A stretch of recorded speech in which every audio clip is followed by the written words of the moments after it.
के लोग 100-100 साल तक जीते थे, क्योंकि उनका जीवन था भाई प्रकृति के संग और भोजन था शुद्ध, सात्विक और केमिकल रहित।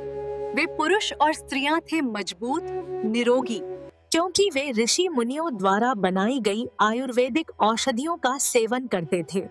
लेकिन आज इस भीड़ भाड़ और केमिकल भरी दुनिया में मनुष्य का शरीर कमजोर, थका और रोगी हो गया है। इसीलिए श्री धन्वंतरी धाम सरकार ने आयुर्वेद की उसी खोई हुई परंपरा को पुनः जीवित किया है।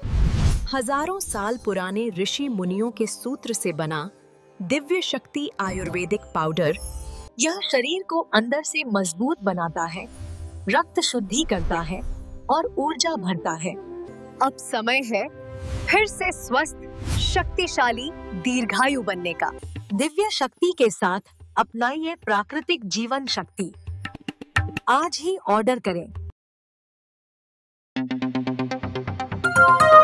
आपण बघत आहात डिजिटल इंडियाचे डिजिटल न्यूज, ठाम मत मराठी न्यूज। उत्तरेकडील वाहणाऱ्या थंडगार वाऱ्यामुळे धुळे जिल्हा गारठला। राज्यातील धुळे जिल्ह्यात सर्वात नीचांकी तापमानाची नोंद। बातमी सविस्तर। राज्यात एकीकडे स्थानिक स्वराज्य संस्थांच्या निवडणुकीच्या निमित्ताने राजकीय वातावरण तापत असताना दुसरीकडे मात्र थंडीचा कडाका देखील जाणवण्यास सुरुवात झाली आहे।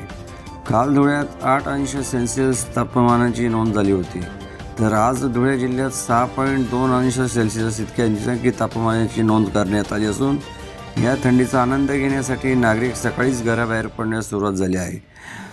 पुढील काही दिवसांमध्ये थंडीचा कडाका अजून वाढणार असल्याची शक्यता हवामान खात्याने वर्तवली आहे। थंडीमुळे जागोजागी शेकोट्या पेटू लागल्या असून उबदार कपड्यांच्या विक्रीत देखील मोठ्या प्रमाणावर वाढ झाली आहे। महाराष्ट्रातील ताज्या घडामोडींसाठी पाहत रहा ठाम मत मराठी न्यूज। तसेच आमच्या चॅनलला लाईक, शेअर, सबस्क्राईब करायला विसरू नका।